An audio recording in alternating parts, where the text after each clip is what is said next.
7 something at night.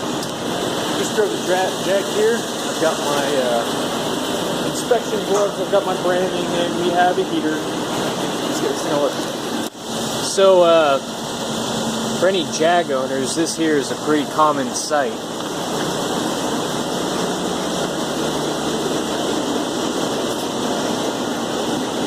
Yep.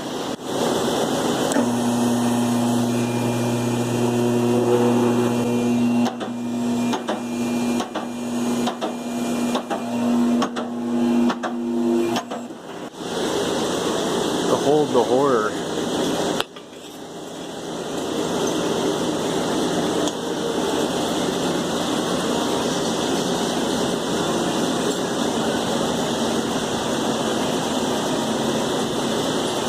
Holy crap.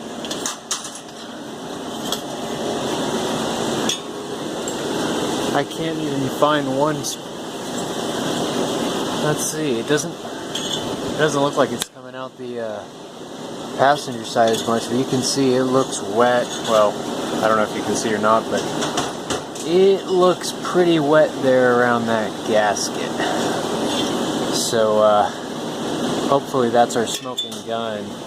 I'm really hoping it looks like I can get away without dropping the entire headers out. Those flanges look like they'll just clear, but let's see.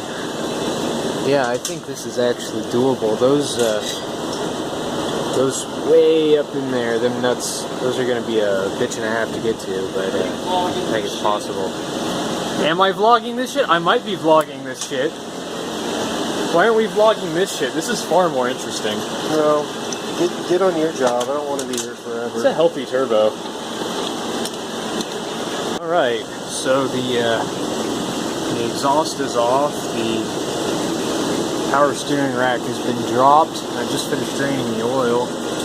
So there's some of the bolts. A few of those are going to be a huge pain with that header there. Over on this side, things are looking fairly good, actually. I discovered my exhaust leak is probably because none of those bolts are really tight enough. Look at that big old 4-piston. Oh, God, it just looks like a murder zone up here, all on my nice clean engine. Let's see. Kind of going to be a hard time seeing that, but bolts up here aren't quite as accessible. There's a, coolant hose in the way, but I think there's enough space that I can drop that down enough to get the old gasket out and the new gasket in, though I don't think I'd be able to remove the pan all the way. Well, I think that might, there we go, I think that might tilt back and come out. I'm not sure if I'm going to try and coax it all the way out or not. I do kind of need to clean up the mating surfaces because the Velcro gasket that I have is designed for a dry installation for whatever reason. I mean, this is just a typical Chevy 350 car pan, nothing super custom or modified. I got all the bolts out, but the oil pan pickup, or the oil pickup, is hitting the baffles, and I can't tilt it down enough to get it out. There is a little bit of the rear seal left and a little bit of the side seal. I was hoping I could maybe just pull it all out and slip the new one in without taking the pan all the way off, but since I have to dry it off, I got to do that anyway. So what I'm going to do is right up there somewhere is a motor mount, and over here is another motor mount. You can see that one a lot better. I'm going to take those out and just going to tilt the engine back using this lovely jack right here, right there on the front of the crank. Lift the engine up enough. Hopefully the oil pan will come out then. All these pan bolts, best little tool ever. Tiny little ratchet. When combined with my tiny little woman hands, is a lethal combination when it comes to these tight spaces. Because I mean, you got to get way up in there. Oh, you can't see that, but you got to get way up in there to get some of these out. Luckily, my new shiny blue Velcro gasket, and this thing is freaking sturdy. I mean, that is a well-built piece of not hardware, but floppyware, I guess. I mean, it comes with lock nuts, locating pins to assist in installation. Those are pretty cool. We'll get to that later. And all new shiny hardware. Look at that. Hopefully I don't torque to yield all this stuff in my excitement. I've also got some bushings and whatnot for the steering rack. Unfortunately, I'm not going to have power steering at the end of the day, even if everything goes smoothly, because the JB weld on the fitting is still drying. And in another episode, I might explain why the hell I'm JB welding a power steering line. But for now, what you need to know is custom. Well, everybody take a shot, because I have succeeded in exposing the rotating assembly, removing the oil pan. There's that rear seal there. And there's a little bit of gasket stuck there. Oh man, that just dripped on my nose. There's the oil pump drive. We replaced this little joiner here that connects the distributor drive to the oil pump. Here's my shiny new crank, still looking pretty damn shiny and new. And let's see here. Here's that front sealing surface. Oh, looks like I'm gonna have to get a gasket scraper out. But yeah. And come here and look at the pan. There's all sorts of gasket already baked on in here. I'm not quite sure where that was leaking from, but well, that is some dirty oil. It's got less than 50 miles on it. It's still washing. You can still see some of that moly assembly lube in there, sloshing around. I'm gonna give this thing a good clean before I put it back up there. Just make sure that any garbage that's washed out of the engine doesn't get sucked back into the oil system. But man, look at that. That's weird seeing that. I mean, I've seen it plenty when it was on the stand, but it's pretty damn weird seeing the dirty bits of the engine while it's still in the car. All right. I just took all the mating surfaces over to the wire wheel, got them all cleaned up. I'm sure that come on, focus. I'm sure that that's probably a bit overkill, but it's a nice shiny surface. But now the oil pan itself's all full of gunk, so we're over here at the parts cleaner, get that cleaned off, and start getting it back over there on the motor. Focus. The motor. There we go. Okay, so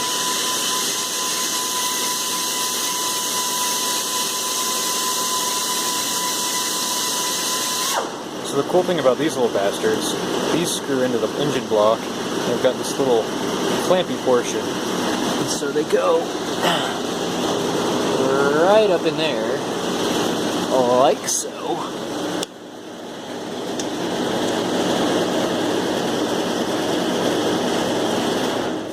There we go. You can put gasket and then oil pan on there, and the shape of this will just retain it. It'll snap right up there and it'll hold it in place, and you can get some of your bolts started and pull these bastards out, replace them with the proper bolts, and there you go. And since I was able to lift the engine up, that will make getting all these bolts back in there way the hell easier. So hopefully the rest of this should go all right. You can see there how much I've moved the engine up. It's like about 2-3 inches. So yeah, good times. It's going pretty all right actually. So it's just occurred to me that something that I have not yet done is test to make sure the gasket actually fits. So come here.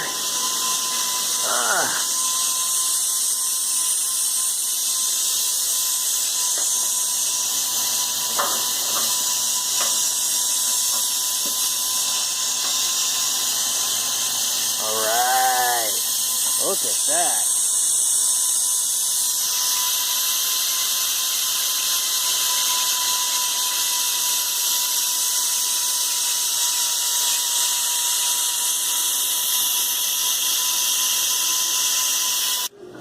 Well, it took a few minutes to get it around the exhaust manifold, but there you can see there's a gasket, There's this awesome little retainer holding it up there, up against the block, so I can get everything positioned, get everything how it's going to lay. And here's the back there. Make sure that everything's all right, and then start slamming that brand new shiny hardware home. And with the engine up like this, I can make sure to get everything right. It should be a lot easier. I can make sure and get it torqued more or less properly. It's still going to be a royal pain in the ass compared to having it on a stand, but hey, for less than ideal circumstances, I'm fairly pleased. Alright, so those bolts are all in, those bolts are all torqued down. Now I just need to get the motor mounts lined back up and get those bolts in so that the engine isn't resting on its crank pulley. Might be a bad idea to start it like that, but look at that beautiful blue gasket in there. Alright, all the bolts have been torqued, left to sit a while, then torqued again. I've got, let's see, there it is, motor mount bolt and the other motor mount bolt. So that's all good, solid and in there. Engine is sitting pretty, and it is time to lower this bastard to the ground and put some dinosaur juice in it. As soon as I get, well, all this junk out from underneath it, actually. Whoops.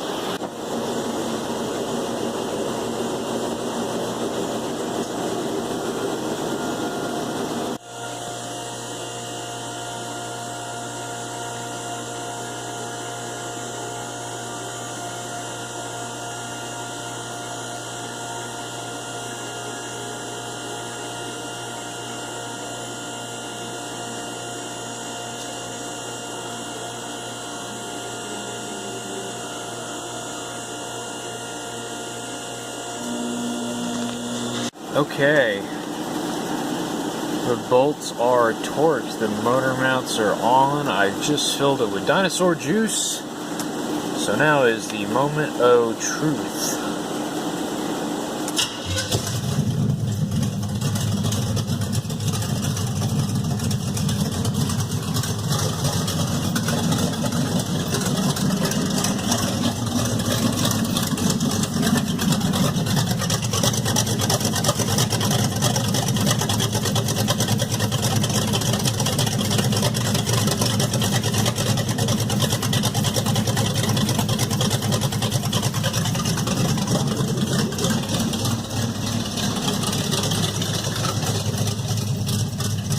Good oil pressure.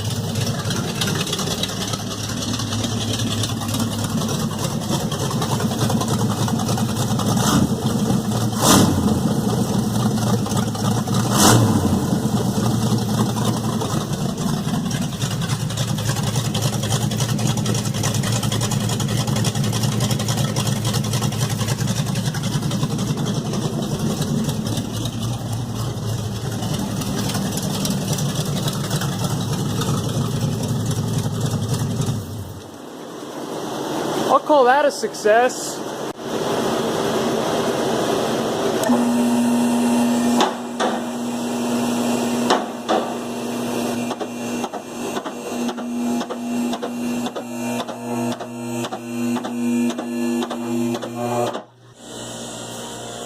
Okay, exhaust is bolted up.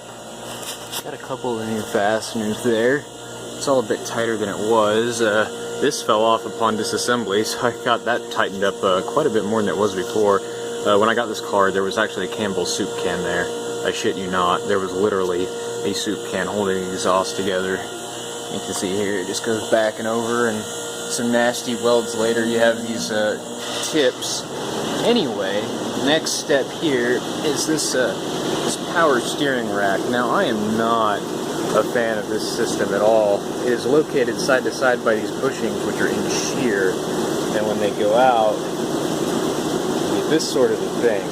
So then when you turn the wheel, the entire rack slides side to side until that bottoms out. and then the car actually turns. So I've got some new bushings, and there's this metal sleeve here that's going to have to be pressed out. 1, 2, 3. The new one's pressed in, and then shove it back up there, and it should be alright. I still don't have power steering at the moment, but we'll get there. So I got to drop this rack out so it can get on a press. The pain there is the steering shaft here connects, and you can see here there's a nut or a bolt goes through with a nut, and that spline shaft has, you know, a chunk taken out of it, and that bolt locks it in place. And the problem is there's no key or anything on the splines, so when you stick that on there, you could be off by a tooth, and this goes in part way, and then you're cursing at every deity you know of as you take it off and put it back on a million times until it lines up right. So basically everything about this rack is basically the most obnoxious design in the universe, thanks to the guys at Coventry for that bullshit. So I'm going to get this out, and we're going to toss it on the press and get these bushings done. So for future reference, when you go pounding one of these out of a knuckle, keep the nut on here, but make sure it's got enough threads to resist the force of the hammer, because I had it only threaded on 1 or 2, and of course ganked up. Come on, focus. Ganked up some of the threads. Trusty hider frame.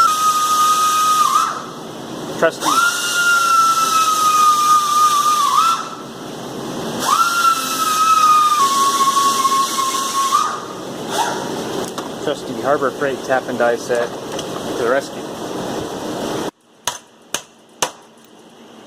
Money shot.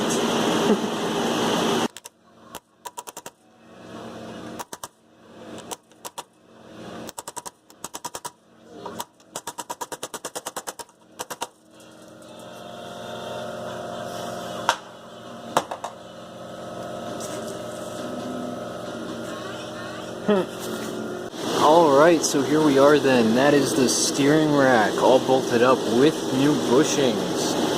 Got that chased, that's all on there now. Underpan here, cleaned up, put on. Everything's back together. It's got oil. I've got so much lens flare right now. And we are good to put this thing back on the ground.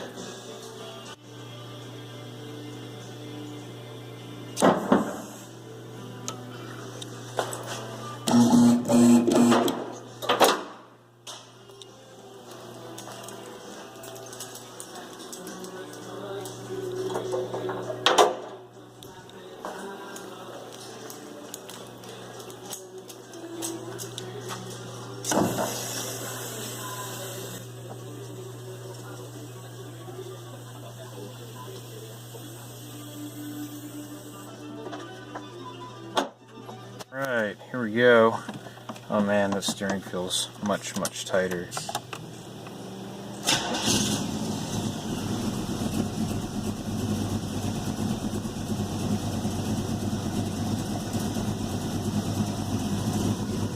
Alright, good oil pressure.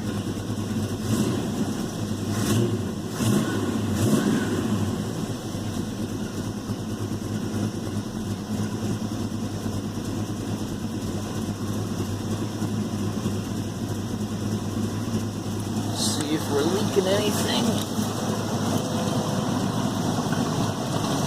Oh man.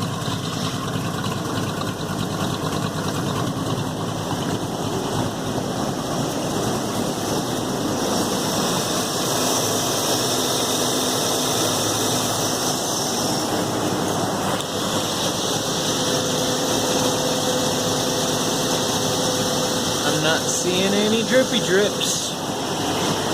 I think that means we are done. Maybe on the next episode we'll actually drive this thing. 3:40 in the morning, we're finally done. Hopefully it does alright. Still gotta wait for the JB weld to cure on the power steering hose, and then this should be pretty much back to how it once was.